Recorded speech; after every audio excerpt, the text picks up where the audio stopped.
Bismillahirrahmanirrahim. Assalamualaikum warahmatullahi wabarakatuh.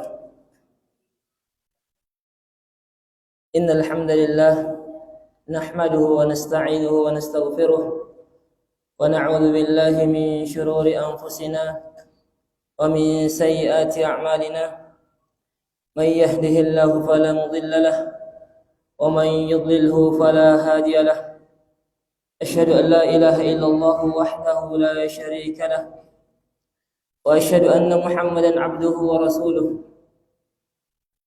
يا أيها الذين آمنوا اتقوا الله حق تقاته ولا تموتن إلا وأنتم مسلمون يا أيها الناس اتقوا ربكم الذي خلقكم من نفس واحدة وخلق منها زوجها وبث منهما رجالا كثيرا ونساء واتقوا الله الذي تساءلون به والأرحام إن الله كان عليكم رقيبا يا أيها الذين آمنوا اتقوا الله وقولوا قولا سديدا يصلح لكم أعمالكم ويغفر لكم ذنوبكم ومن يطع الله ورسوله فقد فاز فوزا عظيما أما بعد فإن أصدق الحديث كتاب الله وخير الهدي هدي محمد صلى الله عليه وسلم وشر الأمور محدثاتها فإن كل محدثة بدعة وكل بدعة ضلالة وكل ضلالة في النار. معاشر المسلمين, jamaah salat maghrib dan isya yang semoga senantiasa dimuliakan dan dirahmati oleh Allah Subhanahu wa taala. Kita bersyukur kepada Allah Subhanahu wa taala pada malam hari ini kembali kita melanjutkan pengajian kita membaca Kitabul Jami'. Ya, setelah 2 bulan berlalu. Jadi kita membaca Kitabul Jami' 2 bulan yang lalu. Baru lagi kita lanjut ini. Maka segala puji bagi Allah Subhanahu wa taala yang masih memberikan kepada kita nikmat kesehatan, nikmat kesempatan sehingga kita bisa berkumpul di raudhah. Jadi berkumpulnya kita di masjid ini sebenarnya kita berada di raudhah, ya. Jangan sampai kita menyangka raudhah itu hanya ada di Masjid Nabawi. Benar, di Masjid Nabawi ada raudhah, benar. Karena Nabi sallallahu alaihi wasallam pernah bersabda, ma baina mimbari wa baiti ma baina baiti wa mimbari rawdatun min riyadil jannah. Kata Nabi sallallahu alaihi wasallam, apa yang ada di antara rumahku dan mimbarku itu adalah raudhah, ya, taman dari taman-taman surga. Tapi apakah kita harus ke Masjid Nabawi dulu baru kita bisa merasakan raudhah, taman surga itu? Tidak mesti. Iya. Karena majelis ilmu yang seperti ini, majelis yang di dalamnya dibacakan ayat Al-Quran, dibacakan hadis Nabi SAW, itu disebut raudhah juga. Disebut raudhah juga oleh Nabi SAW. Kata Nabi SAW, idza marartum bi riyadil jannah farta'u.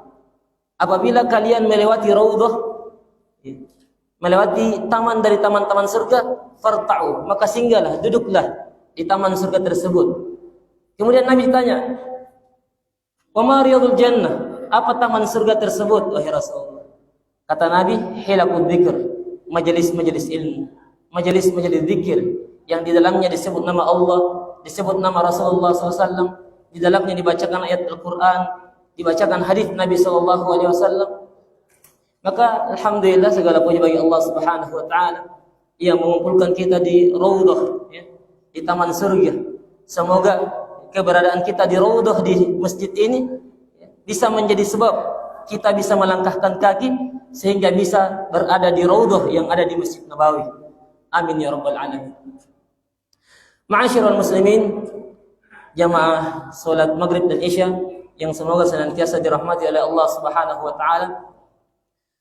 Dikarenakan Ramadan ya tidak lebih dari sebulan lagi kita akan masuk di dalamnya, maka kami ingatkan beberapa hal yang berkaitan dengan persiapan untuk memasuki bulan Ramadan. Sekarang kita berada di bulan apa? Bulan apa namanya? Anak-anak ada yang tahu? Bulan apa? Bulan Hijriah ya, bukan bulan Masehi, tapi bulan Hijriah. Bulan Sya'ban, betul. Sekarang kita berada di bulan Sya'ban. Bulan keberapa ini? Bulan Sya'ban, bulan keberapa di tahun Hijriah? Bulan ketiga? Bukan. Bulan keberapa? Kalau Ramadan bulan keberapa Ramadan? Ya bulan ke-9. Berarti Sya'ban ke-8 berarti. Sya'ban ke-8, berarti Ramadan bulan ke-9. Jadi sekarang kita berada di bulan Sya'ban ya. Dihafal ke nama-nama bulan? Ada yang hafal, kasih hadiah parfum. Bulan-bulan Hijriah. Bulan Hijriah. Ada parfumku. Bagi yang hafal bulan-bulan, nama-nama bulan Hijriah. Nah. Jadi penting bagi kita ya sebagai seorang muslim ya untuk mengetahui juga nama-nama bulan berdasarkan tahun Hijriah. Jangan sampai cuma Januari, Februari, Maret itu yang kita tahu, sedangkan nama bulan untuk tahun Islam kita tidak tahu ya. Jadi sama dengan tahun Masehi, tahun Hijriah juga ada 12 bulan ya. Ada 12 bulan juga. Yang pertama apa? Muharram, betul. Yang kedua Safar, betul. Yang ketiga Rabiul Awal. Terus Rabiul Akhir, betul. Terus belum masih ada apa? Jumadil Awal, kemudian Jumadil Akhir, kemudian Rajab, kemudian Sya'ban, terus Ramadan, kemudian Syawal, terus dua lagi belum Dzulhijjah, Dzulqa'dah, ya, kemudian Dzulhijjah, ya, Dzulhijjah, betul. Jadi ini 12 bulan. Kalau kita mau singkat ya awalan-awalannya kita sebut.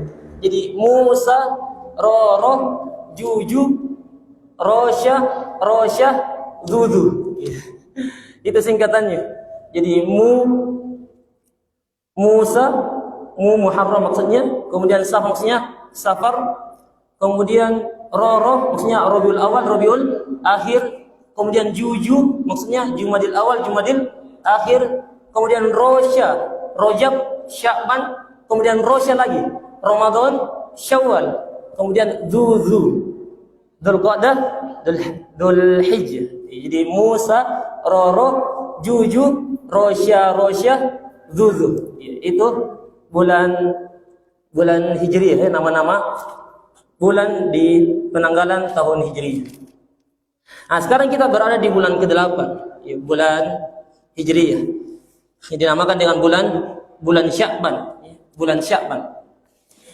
Di antara petunjuk Nabi sallallahu alaihi wasallam di bulan Sya'ban adalah memperbanyak ibadah. Kita mulai memperbanyak ibadah di bulan Sya'ban. Kenapa? Dikarenakan bulan Sya'ban ini terletak di antara dua bulan yang mulia. Terletak di antara bulan Rajab dan bulan Ramadan.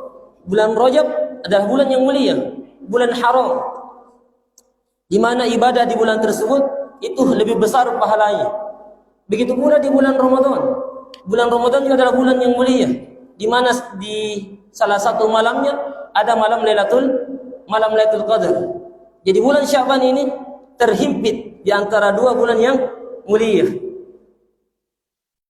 sehingga banyak manusia yang lalai di bulan Sya'ban, tidak memperhatikan ibadahnya di bulan Sya'ban, seakan-akan biasa-biasa di bulan Sya'ban. Dia tidak memberikan perhatian yang besar di bulan Sya'ban ini. Sedangkan beribadah di waktu yang mana banyak manusia yang lalai di waktu tersebut, itu juga memiliki pahala yang besar. Iya, jadi ada ibadah itu menjadi besar pahalanya dikarenakan banyak manusia yang lalai di waktu tersebut. Jadi orang-orang lalai tidak beribadah, kita malah beribadah di waktu tersebut. Ini besar pahalanya. Apa contohnya? Salat malam. Iya, salat malam itu besar pahalanya. Besar pahalanya. Kenapa? Dikarenakan di malam hari itu orang-orang sedang tidur, sedangkan kita beribadah, berdiri di hadapan Allah Subhanahu wa taala. Begitu pula beribadah di bulan Sya'ban. Beribadah di bulan Sya'ban ini memiliki keutamaan yang besar. Manusia banyak lalai di bulan ini, tidak memperhatikan ibadahnya. Oleh karena itu Nabi SAW memperbanyak ibadah, memperbanyak puasa di bulan Sya'ban. Sebagaimana di dalam hadis yang diriwayatkan oleh Imam Al-Bukhari dan Imam Muslim dari Ummul Mukminin Aisyah radhiyallahu anha. Beliau berkata, "Wa ma ra'aituhu aktsara fi syahrin siyaman minhu fi Sya'ban." Kata Aisyah radhiyallahu anha, dan saya tidak pernah melihat Rasulullah SAW lebih banyak puasanya dibanding bulan Sya'ban. Artinya bulan Sya'ban ini adalah bulan yang Rasulullah SAW paling banyak puasanya di bulan tersebut. Maksudnya puasa sunnah maksudnya. Tentu yang paling banyak bulan Ramadan, karena di bulan Ramadan puasa sebulan penuh. Tapi maksudnya di sini ibadah sunnah, puasa sunnah. Jadi bulan yang paling banyak Rasulullah SAW melakukan puasa sunnah adalah bulan Sya'ban. Maka sebagai pengikut Rasulullah SAW, hendaknya kita meneladani Rasulullah SAW. Mulai kita juga perbanyak puasa. Yang sebelumnya tidak pernah puasa Senin Kamis, mulai kita puasa Senin Kamis di bulan Sya'ban. Yang sebelumnya jarang membaca Al-Quran, maka mulai kita lagi membaca Al-Quran.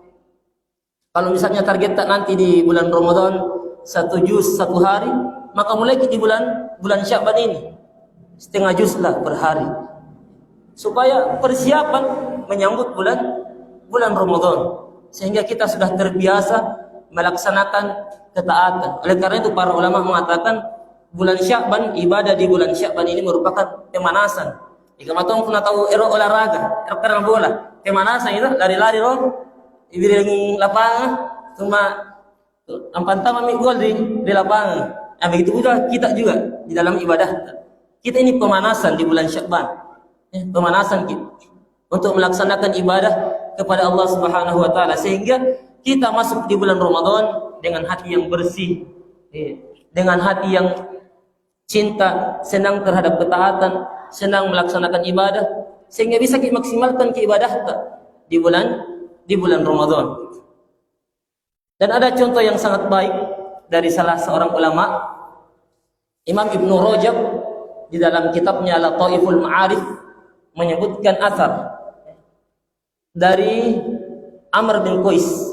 Kata Ibnu Rajab, kana Amr bin Qais idza dakhala Sya'ban aglaqa tijaratahu wa tafarraga li qira'atil Qur'an wa kana yaqul tuba liman aslaha nafsahu qabla Ramadan. Jadi Nabi Ibnu Rajab, Amr bin Qais ini apabila masuk bulan Sya'ban, maka beliau menutup tokonya. Dia nak balu-balu di bulan Sya'ban, dia tutup tokonya. Apa yang beliau lakukan? Untuk apa beliau tutup tokonya? Tafarraga li qiraatil Qur'an, supaya beliau bisa fokus untuk membaca Al-Qur'an. Subhanallah. Lihat bagaimana kesungguhan ulama salaf di dalam beribadah di bulan Sya'ban. Bukan berarti usul kita tutup toko tak besok nak menjual, bukan begitu maksudnya ya. Maksudnya bagaimana kita meneladani ulama salaf untuk memperbanyak ibadah, bersungguh-sungguh memperbaiki ibadah tak di bulan Sya'ban. Jangan sampai besok ada misalnya penjual ikan dengar ke ini, nanti nak lampak balut juga umur kok. Dan akan ustaz kah? Tenong balut juga. Tenong balut ulama karyo guna bulan Sya'ban ini bukan. Ya, maksudnya supaya kita bisa meneladani ya, ibadah ulama salaf ya, untuk memperbanyak ibadah di bulan Sya'ban. Dan beliau juga berkata, tuba liman aslaha nafsahu qabla Ramadan. Sungguh beruntung orang yang membersihkan jiwanya sebelum masuk bulan Ramadan.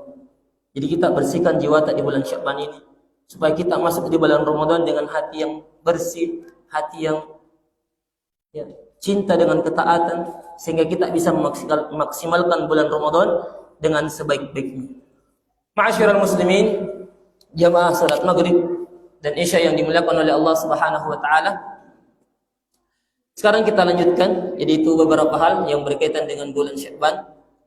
Sekarang kita lanjutkan pengajian membaca kitabul apa namanya?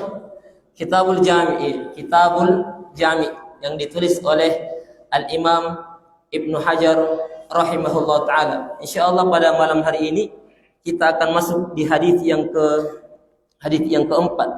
Hadis yang keempat ini sekarang di Kitabul Jami'. Jadi sudah 3 hadis yang sudah kita bahas, yang sudah kita jelaskan. Hadis yang pertama berkaitan dengan hak seorang muslim dengan muslim yang lainnya. Ada yang hafal hadisnya? Kalau ada yang hafal hadisnya, parfum, anak-anak. Hadis yang pertama yang kita bahas, hadisnya Abu Hurairah radhiyallahu anhu. Bahwasanya Nabi sallallahu alaihi wasallam bersabda, "Haqqul muslimi 'alal muslimi sittun. Idza laqitahu fasallim alaihi wa idza da'aka fa'ajibhu wa idza istansahaka fansahhu wa idza atasa fahamidallah fasammithu wa idza marida fa'udhu wa idza mata fatba'hu." Jadi ini hadis yang berkaitan dengan hak seorang muslim dengan muslim lainnya. Hadis yang pertama yang kita bahas. Kata Nabi, hak seorang muslim dengan muslim lainnya ada 6. Yang pertama, apabila kita bertemu maka kita memberi salam kepadanya. Yang kedua, apabila saudara kita mengundang kita untuk acara makan-makan, maka hendaknya kita memenuhinya, kita penuhi undangannya. Kemudian yang ketiga, apabila meminta nasihat, saudara tak meminta nasihat, maka kita beri nasihat. Kemudian yang keempat, apabila bersin ki saudara tak, kemudian mengucapkan alhamdulillah, maka kita balas bersinnya ucapan alhamdulillahnya itu dengan yarhamukallah. Kemudian yang kelima, apabila saudara tak sakit, maka kita menjenguknya. Kemudian yang keenam, apabila meninggal, maka kita mengiringi jenazahnya. Ini hadis yang pertama. Hadis yang kedua berkaitan dengan tips bersyukur kepada Allah Subhanahu wa taala. Bagaimana kita mensyukuri nikmat yang Allah berikan sehingga kita tidak memandang remeh.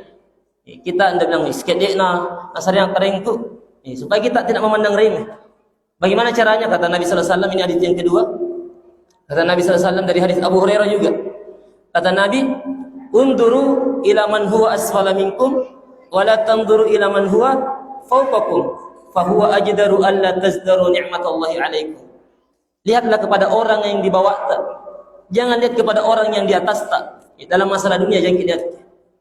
Kenapa? Karena susah kita bersyukur kalau kita lihat orang yang di atas. Sedangkan kalau kita lihat orang yang di bawah, itu insyaallah kita akan mudah bersyukur. Kata Nabi sallallahu alaihi wasallam, "Fahuwa ajdaru alla tazdaru ni'matallahi alaikum." Karena perkara tersebut, melihat ke yang bawah itu lebih mendorong kita untuk bersyukur kepada Allah, tidak memandang remeh nikmat yang Allah berikan kepada kita. Kemudian hadis yang ketiga berkaitan dengan perbuatan baik dan perbuatan buruk. Apa ciri-cirinya? Hadis dari An-Nawas bin Sam'an radhiyallahu anhu. Beliau bertanya kepada Nabi sallallahu alaihi wasallam tentang kebaikan dan keburukan. Kemudian Nabi menjawab, "Al-birru husnul khuluq." Ya, kebaikan, kebajikan adalah husnul khuluq, akhlak yang baik. Wal ithmu, dan dosa adalah ma haka fi nafsika, apa yang menggelisahkan di dalam jiwamu, tidak tenang dengan perbuatan itu ciri-ciri dosa itu. Jadi kalau ragu-ragu ini dosa atau tidak, lihat ke diri kita. Kalau menggelisahkan dosa, ciri-ciri dosa. Dan kebalikannya, kata Nabi sallallahu alaihi wasallam, dan kebaikan adalah apa yang kita merasa tenang dengannya.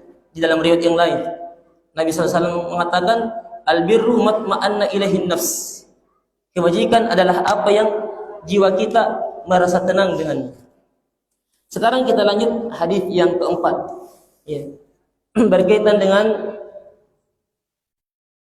bisik-bisik, hukum berbisik-bisik di dalam majelis. Iya. Kita baca hadisnya. Ibnu Hajar rahimahullah taala berkata, "An Ibni Mas'udin radhiyallahu anhu, qala Rasulullah sallallahu alaihi wasallam, idza kuntum thalathah fala yatanajasnani duna al-akhar hatta takhtalitu bin nas min ajli anna dzalika yuhzinuhu." Muttafaqun alaih. Imam Ibnu Hajar mengatakan dari Ibnu Mas'ud radhiyallahu anhu, beliau berkata, Rasulullah sallallahu alaihi wasallam bersabda, "Idza kuntum salasah," apabila kamu duduk-duduk tiga orang ke duduk-duduk dalam satu majelis, tiga orang ke. "Idza kuntum salasah fala yatanajasnani," maka janganlah dua orang berbisik-bisik, dunal akhar, tanpa mengikutkan orang yang ketiga, hatta takhtalitu bin nas, sampai kalian berbaur dengan manusia, min ajli anna dzalika yuhzinuhu, dikarenakan perbuatan tersebut, berbisik-bisik itu bisa membuat sedih orang yang ketiga. Muttafaqun alaih. Hadis ini diriwayatkan oleh Imam Al-Bukhari dan Imam Muslim. Jadi kalau muttafaqun alaih itu diriwayatkan oleh Al-Bukhari dan Muslim. Ma'asyiral muslimin, jamaah salat maghrib yang dimuliakan oleh Allah Subhanahu wa taala. Jadi ini hadis yang keempat yang akan kita bahas. Sebagaimana yang kita ketahui bersama, bahwasanya agama Islam adalah agama yang sempurna. Sempurna agama Islam. Semua aspek kehidupan itu diatur di dalam agama Islam. Baik perkara ibadah maupun perkara muamalah. Jadi bukan cuma ibadah yang diatur di dalam Islam, tapi perkara muamalah, interaksi sosial juga dibahas di dalam agama Islam, diatur di dalam agama Islam. Termasuk di antaranya adab bermajelis. Tatkala kita duduk bersama orang lain.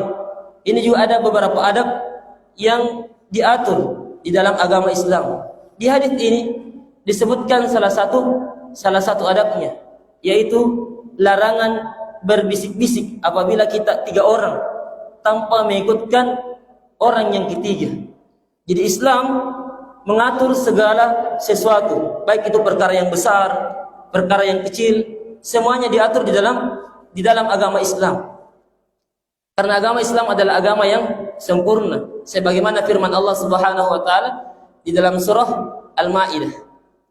Kata Allah Subhanahu wa taala, "Al-yauma akmaltu lakum dinakum wa atmamtu 'alaikum ni'mati wa raditu lakumul Islam madina."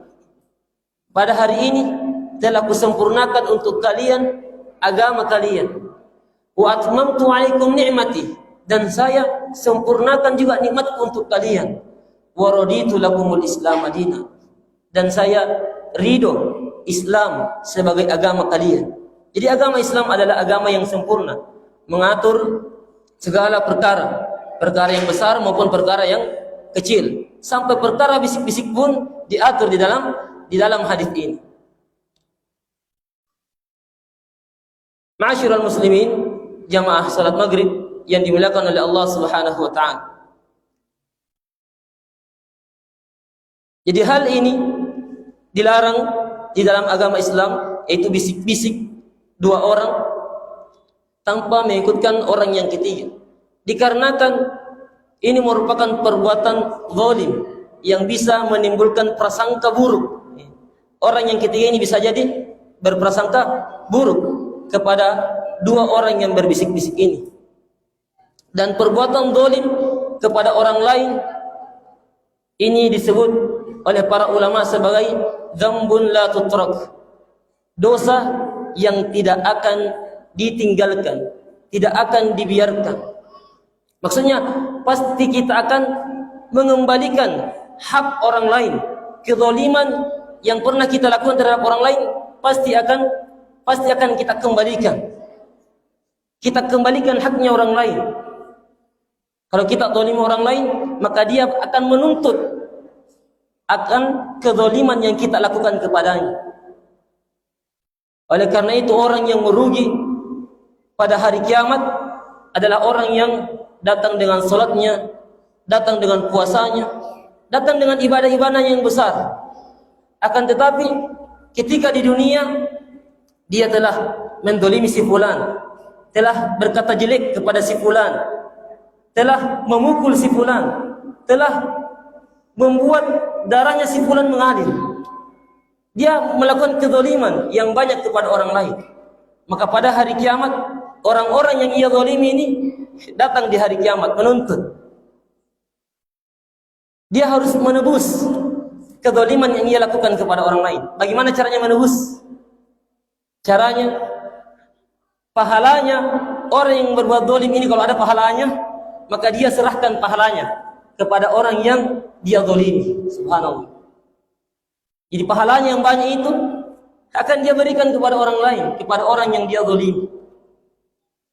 Kalau habis pahalanya, terus masih ada orang yang menzalimi, minta tebusan, maka dia ambil dosanya orang yang dia zalimi. Subhanallah, dipikulkan kepadanya. Maka merugilah orang-orang yang melakukan kezaliman pada orang lain. Di hadis ini Nabi SAW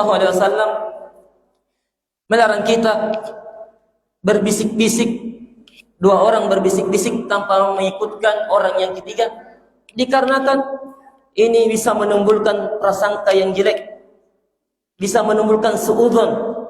Kenapa orang yang ketiga ini tidak diajak bicara, tidak boleh mengetahui pembicaraannya. Ma'asyiral muslimin, jamaah salat maghrib yang dimuliakan oleh Allah Subhanahu wa taala. Kita rinci apa yang disebutkan oleh Nabi sallallahu alaihi wasallam di dalam hadis ini. Jadi hadis ini dari sahabat Ibnu Mas'ud. Ya, kata Ibnu Hajar an Ibnu Mas'udin, dari Ibnu Mas'ud. Jadi sahabat yang meriwayatkan hadis ini dikenal dengan Ibnu Mas'ud. Tapi ini bukan nama aslinya. Nama aslinya sahabat ini adalah Abdullah, ya, nama aslinya adalah Abdullah bin Mas'ud. Nama lengkapnya Abu Abdurrahman Abdullah bin Mas'ud bin Ghafil Al-Hudali. Sahabat Abdullah bin Mas'ud, nama aslinya adalah Abu Abdurrahman Abdullah bin Mas'ud bin Ghafil Al-Hudali radhiyallahu anhu. Beliau adalah sahabat yang memiliki banyak keutamaan. Di antaranya beliau termasuk sahabat yang pertama-tama masuk ke dalam Islam, termasuk as-sabiqun al-awwalin. As-sabiqun al-awwalun, orang-orang yang terdahulu lagi pertama-tama masuk di dalam Islam. Beliau juga termasuk sahabat yang hijrah 2 kali. Jadi hijrah di masa Nabi SAW itu terjadi 2 kali. Yang pertama hijrah ke Habasyah. Jadi sebelum hijrah ke Madinah ada hijrah ke Habasyah. Kemudian setelah itu hijrah lagi ke Madinah. Hijrah ke Madinah. Kemudian sahabat Ibnu Mas'ud ini, sahabat yang meriwayatkan hadis ini, termasuk sahabat yang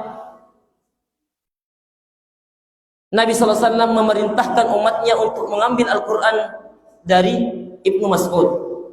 Termasuk qurra, termasuk ahli Al-Quran, sahabat yang mulia ini. Kata Nabi SAW, khudul Quran min arba'ah. Ambillah Al-Quran dari 4 orang. Dari 4 orang sahabatnya Nabi SAW. Kata Nabi, min Ibni Mas'ud. Ambillah Al-Quran dari Ibnu Mas'ud. Ini yang pertama. Kemudian yang kedua, an Ubay bin Ka'ab. Ambillah juga dari Ubay bin Ka'ab. Wa Mu'ad bin Jabal. Ambil juga Al-Quran dari Mu'ad bin Jabal. Wa Salim maula Abi Hudzaifah. Dan ambil Al-Quran dari Salim maulanya Abi Hudzaifah. Jadi Ibnu Mas'ud radhiyallahu anhu termasuk sahabat yang Nabi perintahkan umatnya untuk mengambil Al-Quran darinya. Dan Ibnu Mas'ud radhiyallahu anhu ini adalah sahabat yang perawakannya kurus. Beliau ini kurus, Ibnu Mas'ud. Suatu ketika Nabi SAW meminta kepada Ibnu Mas'ud untuk memanjat sebuah pohon agar Ibnu Mas'ud mengambilkan sesuatu dari pohon tersebut kepada Nabi Shallallahu Alaihi Wasallam. Kemudian ketika Ibnu Mas'ud manjat di pohon tersebut, tersingkap betisnya Ibnu Mas'ud, kelihatan. Kemudian orang-orang yang melihatnya menertawakan betisnya Ibnu Mas'ud karena saking kecilnya itu betisnya Ibnu Mas'ud. Kemudian Nabi Sallallahu Alaihi Wasallam memperingatkan orang yang tertawa ini, mimma tadhakun, kenapa kalian ketawa? Kenapa memakar? Kata Nabi,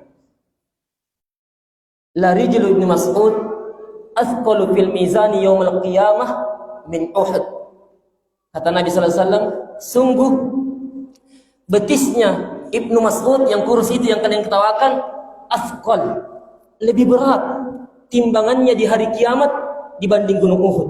Subhanallah. Jadi bukan karena penampilan seorang sehingga ia mulia, bukan, tapi karena amalannya. Meskipun Ibnu Mas'ud radhiyallahu anhu adalah sahabat yang kurus, penampilannya biasa-biasa saja, tapi ternyata timbangannya, betisnya yang kurus itu lebih berat dibanding gunung Uhud. Ya, karena amalan tak nanti akan ditimbang, jemaah. Para ulama mengatakan ada tiga pendapat ya di kalangan ulama, apa yang ditimbang dari seorang mukmin di hari kiamat.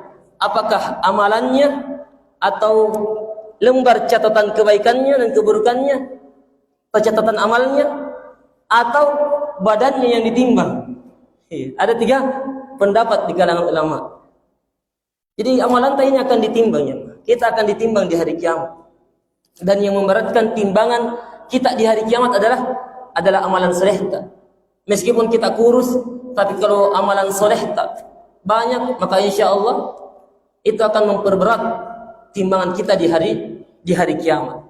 Kemudian antara mutiara hikmah yang biasa dinukil dari Ibnu Mas'ud radhiyallahu anhu, beliau pernah berkata, "Laisal ilma lil mar'i atau laisal ilmu lil mar'i bi kathratir riwayah, walakinnal ilma al khasyah."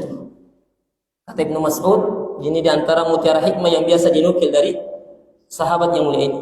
Kata Ibnu Mas'ud, "Laisal ilmu bi kathratir riwayah." Bukanlah ilmu itu dilihat dari banyaknya riwayatnya. Bukan itu ilmu. Banyaknya hafalan hadisnya, banyaknya hafalan Al-Qur'annya. Bukan itu ilmu yang sesungguhnya.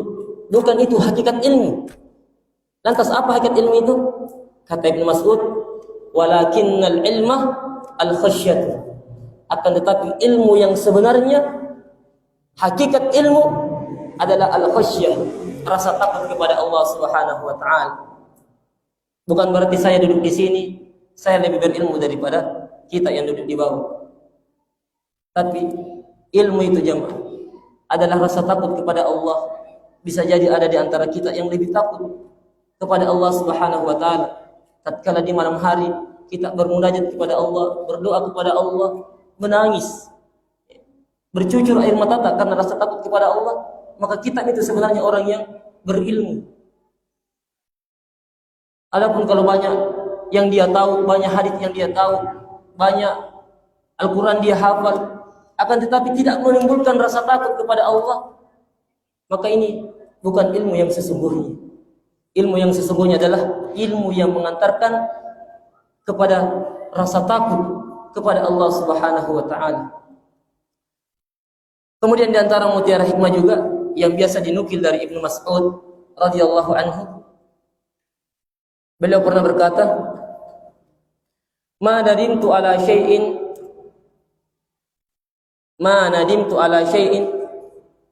ala yawmin gharabat syamsuhu naqasa fihi ajali wa lam yazid amali." Kata Ibnu Mas'ud radhiyallahu anhu, saya tidak pernah lebih menyesal terhadap sesuatu dibanding hari yang mataharinya sudah tenggelam, umurku berkurang dan amalanku tidak bertambah. Itu yang paling beliau sesali. Di mana hari berlalu tapi tidak bertambah amalan baiknya. Ini yang beliau paling sesalkan. Hari-hari yang berlalu tanpa ada amalan soleh yang bertambah, itu yang beliau paling sesalkan. Maka selagi Allah Subhanahu wa taala memberi umur kepada kita, memberi hari-hari yang kita hidup di dalamnya, maka manfaatkan hari yang Allah Subhanahu wa taala berikan kepada kita untuk beramal saleh. Jadi kata Ibnu Hajar rahimahullah an Ibnu Mas'ud. Jadi ini tentang Ibnu Mas'ud, ya, biografi Ibnu Mas'ud. Sedikit tentang Ibnu Mas'ud. Jadi penting kita juga mengetahui sahabat-sahabatnya Nabi sallallahu alaihi wasallam, ya, sebagai figur yang diteladani.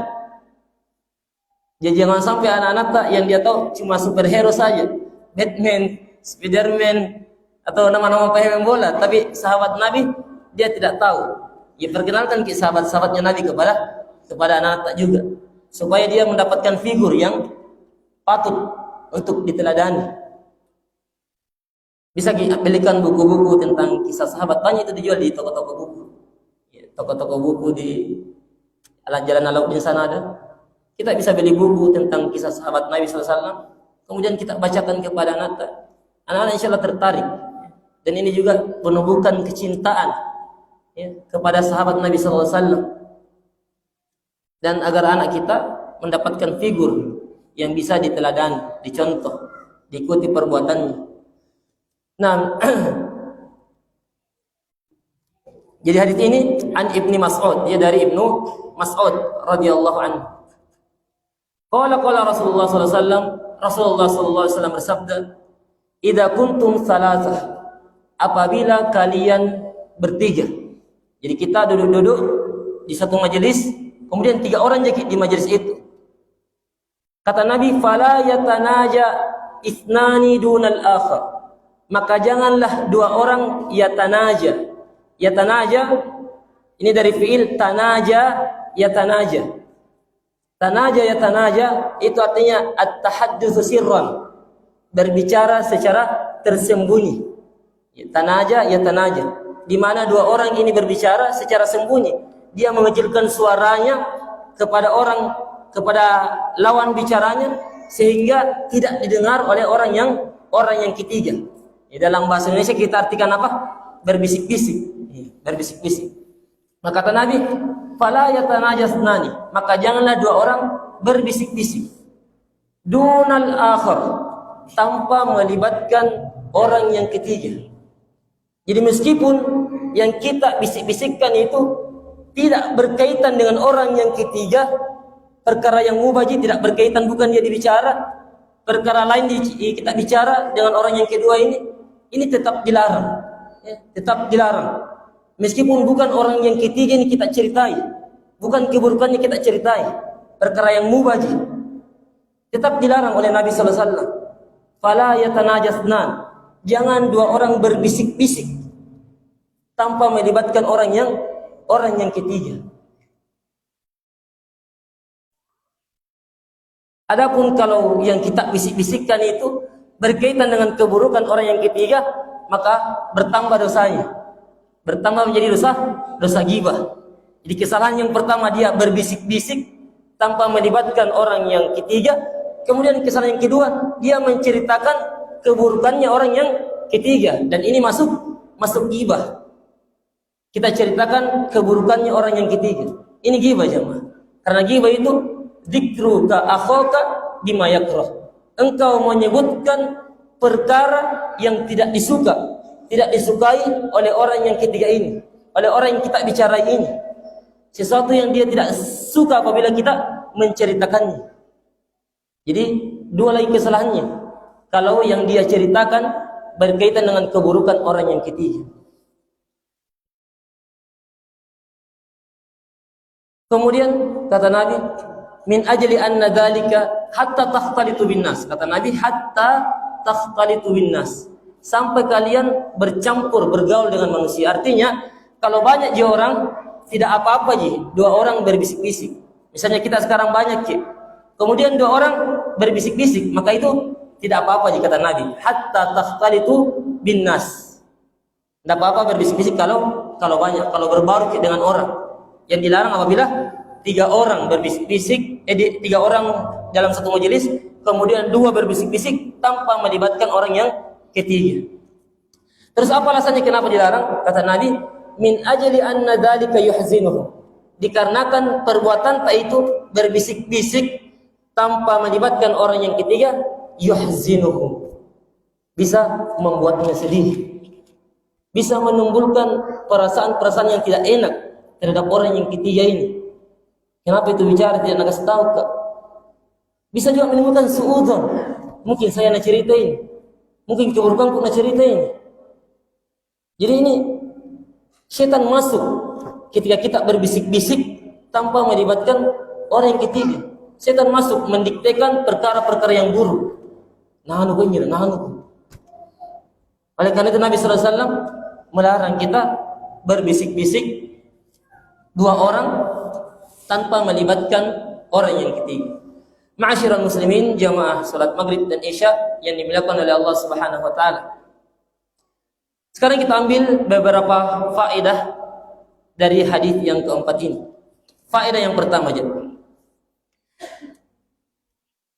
Haramnya, jadi hukumnya haram, hukumnya haram.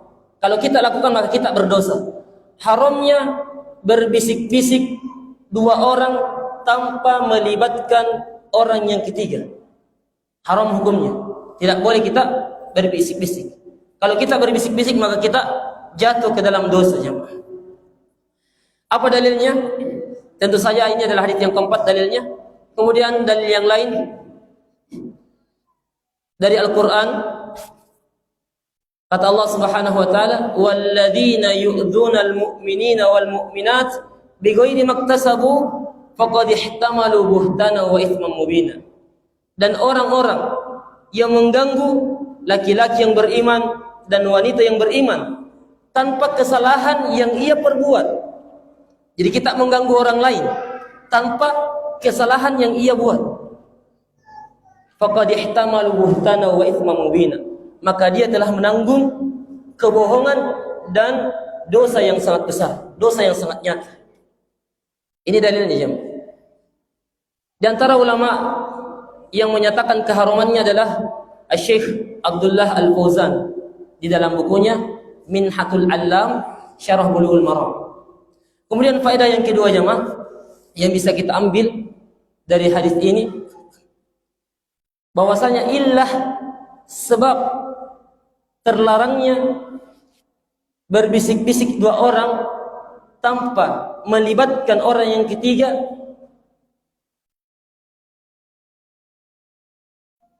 adalah adanya gangguan kepada orang yang ketiga ini. Kita mengganggu dan menyebabkannya berburuk sangka kepada dua orang yang berbisik-bisik ini. Jadi ini ilahnya. Kapan saja hal ini terjadi, maka dilarang. Jadi bukan cuma 3 orang. Jadi kalau misalnya 4 orang lagi duduk-duduk, kemudian 3-nya berbisik-bisik, 3 orang bisik-bisik. Cerita sifat tali cerita, tena lagi ceritanya sereya. 3 orang bisik-bisik tanpa melibatkan orang yang keempat. Maka ini juga masuk di dalam larangan. Karena ada ilahnya, ada sebab pelarangannya. Dikarenakan orang yang satu ini ya bisa menjadi sedih, bisa berburuk sangka kepada 3 orang yang berbisik-bisik ini. Jadi berapapun jumlahnya jamaah, baik itu 3, 4, 5, yang jelas kalau ada satu orang kita tinggalkan, maka ini juga termasuk yang dilarang. Termasuk yang dilarang. Terus bagaimana solusinya? Kalau kita mau bisik-bisik dengan perkara yang penting dan tidak berkaitan dengan orang yang dengan orang yang ketiga ini. Jadi ada perkara penting yang harus kita cerita dan tidak bagus kita tahu sama orang yang ketiga ini, dan penting. Bagaimana caranya? Bisa kita minta izin terlebih dahulu. Minta izin dengan orang yang ketiga ini. Minta izin, jadi ada mau cerita dengan ini. Nah, cerita lagi. Nah, ini insyaallah tidak apa-apa kalau kita minta izin. Sesuai dengan hadis Nabi SAW, kata Nabi dalam riwayat yang lain, "Idza kuntum salasah fala yatanajasnani duna tsalits illa bi'idnihi fa inna dzalika yuhzinuhu." Apabila kalian bertiga, maka janganlah dua orang berbisik-bisik tanpa mengikutkan orang yang ketiga. Illa biidni, kecuali dengan izinnya. Artinya kalau ada izinnya, kita minta izin terlebih dahulu dengan orang yang ketiga, boleh kita berbisik-bisik. Kemudian cara yang kedua, selain minta izin, kita bisa panggil orang lain. Kita misalnya 3 orang, kita duduk, kita panggil orang yang lain sehingga kita empat orang. Kemudian duanya dibiarkan bicara dan kita juga berbicara 2 orang. Ini juga boleh, tidak termasuk larangan. Dan inilah yang dipahami oleh sahabat yang mulia Ibnu Umar radhiyallahu anhu. Jadi pernah Ibnu Umar bermajelis 3 orang, kemudian ada datang orang yang keempat. Kemudian ada orang yang datang mau berbisik-bisik kepada Ibnu Umar radhiyallahu anhu. 3 orang kini, saya ulangi deh. Jadi Ibnu Umar radhiyallahu anhu pernah duduk-duduk 3 orang. Kemudian salah satunya mau berbisik-bisik dengan Ibnu Umar radhiyallahu anhu. Maka bagaimana yang dilakukan Ibnu Umar? Ibnu Umar panggil orang yang keempat. Di sini gitu loh, supaya berempat. Kemudian kita bicara berdua, saya juga bicara berdua, sehingga tidak masuk ke dalam larangan yang disebutkan oleh Nabi Shallallahu Alaihi Wasallam. Kemudian di antara faedahnya juga, para ulama mengkiaskan dengan bahasa yang tidak diketahui oleh orang yang ketiga. Misalnya kita 3 orang kita duduk-duduk, 3 orang kita duduk-duduk ya. 2 orang Makassar, satunya orang Jawa. Kita cerita-cerita pakai bahasa Indonesia. Kemudian tiba-tiba kita bahasa Makassar dengan teman yang sama-sama orang Makassar. Maka ini juga dilarang. Tidak boleh kita menggunakan bahasa Makassar, sedangkan di situ ada orang yang tidak paham bahasa Makassar. Ini juga masuk di dalam larangan. Sama dengan orang yang bisik-bisik 3 orang tadi. Ilahnya karena itu, dia bisa menimbulkan prasangka jelek. Lagi kapan pernah cerita pakai bahasa Makassar. Mungkin saya yang dicerita ini karena dia pakai bahasa Makassar, pakai bahasa yang saya tidak tahu. Itu ilahnya aja. Kemudian faedah yang terakhir, hendaknya kita hati-hati membawa dosa